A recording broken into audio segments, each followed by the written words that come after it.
mass enrollment n'okuza obujja national IDs erimu ebintu ebyenjawulo bye tugenda okukola, ebirala tubikoze, ebirala tetunabikola. Exercise tuluubirira nti ejja kutandika nga 15 October 2024.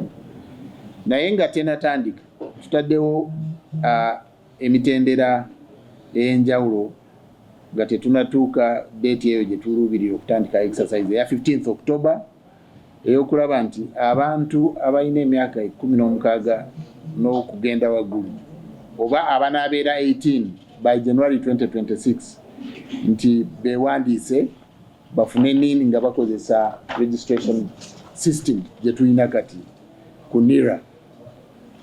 Abantu bano tulowooza nti bali mu muwendo gw'abantu miliyoni 3 bukadde 3.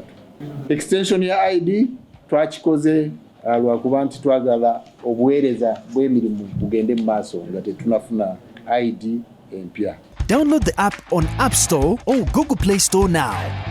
Vision Digital Experience, the future of media.